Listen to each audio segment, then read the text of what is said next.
Does it require glass? All right, effective October 1st, 2010, the city service fee of $3 per week will be replaced with municipal occupation tax of 1% gross wages. Actually, I can stop there and tell you why. The city of Huntington is a pilot program city. They're allowed to do it, and we're not. And here's the problem with being a pilot program city. They'll be allowed to do a lot of things. We could have been a pilot city. We could have done away with B&O and done some other thing until 2013. And at that time, legislatures voted on the home rule. Every legislator I've talked to said they're against home rule. So what they're doing, the same thing we would have done, we would have changed the structure, the tax structure, and maybe reduce B&O, maybe did away with B&O tax. And in 2013, we'd have to go back to everybody and say, sorry, folks, legislature's not going to allow us to do this now. And now we have to go back to the business occupation tax. I know you were using something else. But yes, they are in the middle of doing something. They actually haven't, I don't think they've actually completed this yet. I think it got tabled and there's some legal issue with it. But that's why they do things. Now, getting back to police cars, let me talk about that for just a second. Yeah, the police program has been a bone of contention since 1984 when it was enacted. The city of Parkersburg was one of 12 cities in the United States that had a fleet program that modeled after Lexington Metro, Lexington, Kentucky Metro, and it was done for a couple of reasons, having been a policeman before that time and after. One of the biggest issues facing the city at the time, of course, they jumped out and with there wasn't CD money back then. It was called something else. Revenue share. Revenue share, thank you. They bought 44 brand new cars in 1984 and started distributing these cars as a fleet program. And you know, it's a means of reducing crime. There's a lot of good intentions behind it. Bottom line is we ended up with them. Before that, we were buying 5, 6, 7 cars each and every year. And the reason being is because they've been ran 24 hours a day, at least 16 hours. Sometimes 24 hours a day. Having been a policeman before the fleet program, I can remember getting in those cars, and by the time they had 60,000 miles on, they were absolute junk, and they were costing a fortune, transmissions, and all those types of things.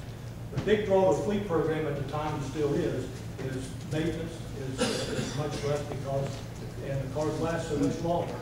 We can get by with buying 5 or 6 cars every couple of years. Sometimes we get doubled up, sometimes we don't. For the most part, we can get by with buying that amount of cars or even less every couple of years instead of every single year. We do it on at least purchase plan, if we can drag that payment over a long period of time. You know, whether it's good or bad, we can argue that all night. But the problem is the fleet program's here to stay. Now, I don't know what we do 60 cars in one. But more importantly, here a while back, I didn't have parked cars. The only time that they are allowed to use those cars now, 20 years before that, the fleet program was they used them off duty, take it to the grocery store, whatever else the case may be, because the thought was crime defense. The police car don't commit crime. That was the whole premise behind it nationwide. Again, a couple years ago, maybe last year, we did away with that concept. They get their cars, and it's not a right to work. The police officers do much more. On the days off, they are coming back and forth to magistrate court, circuit court, football games, all kinds of events, and you know, we can pay that, or we can pay mileage, and actually it's cheaper to have the fleet plane. But they're not using them off duty like they were. We did eliminate that. We can go we'll get back to you. We can go to another person with a different question. Mr. Newell, Yes. You've talked at great length about these projects that doesn't require city funding, like the Point Project, the Depot Street. Yes. These aren't requiring city funds. You spent a lot of time talking about stuff that didn't require city funding. You talked about the higher cost of health care for city employees, the higher cost of petroleum. This is all everybody has to face. If we have this in our own homes, we have if we want something, we tighten the belt to pay for it. But we don't. If I need new tires for my car, I save $1,000 to buy the new tires. I don't take my neighbors. And what you're trying to do is you're trying to take from neighbors. People need these this $3 now more than ever. People working 20 hours a week This is 1-2% of their paycheck. I don't think it's fair. And that's exactly why you should show up at the council meeting and talk to your local council person. And I don't disagree with that tax. I don't, and I don't like utility tax either, by the way. 2% on utilities for people is not a good thing. And that's why come council meeting, there's going to be 2 readings of whatever they come up with. And I would suggest to you it'll be something different than what you're reading in the paper. And let them know. If you disagree with the taxes, why are you trying to propose another tax? That's what I'm saying. We have to come up with $2.6 million. I do disagree with the taxes. The city council is responsible for doing that. And that's exactly where you need to be, and you need to talk to them. Thank you for your time. You're absolutely welcome. Why ain't council here tonight after hearing what everybody's got to say? We'll take the microphone. Hi, Sharon. 1, 2, Nancy Wilcox. 3, 4, There's 5. 5 of them back there. Well, there's no microphone, and I'll go ahead and address that question. The question is why is city council not here? There is city council people here. Why have I requested that they not get involved in public debate about the user fee? Is very simple, because there's no agenda for a user fee. That came out of a committee of council. It's not on the agenda. It won't be on the agenda until the council president puts it there. And to debate that fee at this point, or any fee, is number one, useless. The other thing is they can't debate something that's not on the agenda. I even suggested, and of course it upset a few people, and I suggested that they not come here tonight and try to debate it. Because what I want to do tonight, and what I'm trying to do now, and we can talk about my salary and all those things, but the point is I'm trying to get out as much factual information to the public and those people who are watching television tonight as I can possibly get out. Because there's going to be plenty of time to debate all the things that you're talking about debating. Somebody else have a question? It's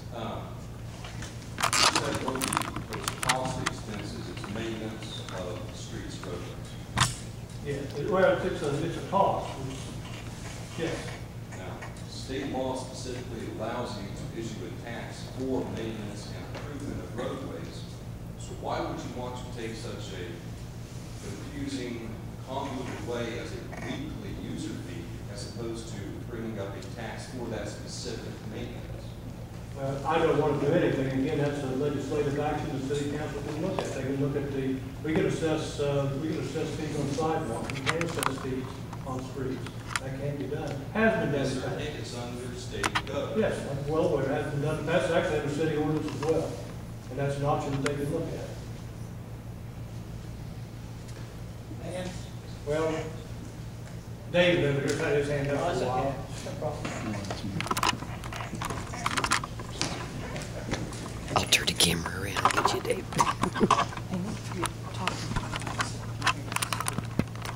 How you doing? Well, how are you?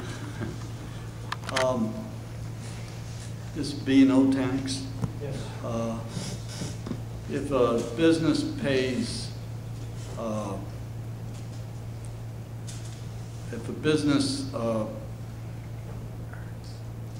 has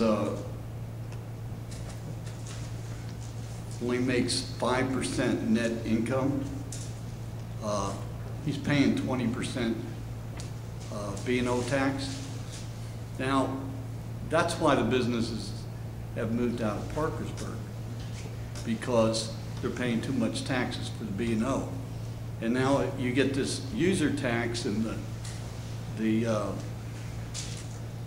it's going to punish the poor, the ones that make the less income. And it's also going to create additional administrative problems for businesses to administrate that salary for the city. Isn't it going to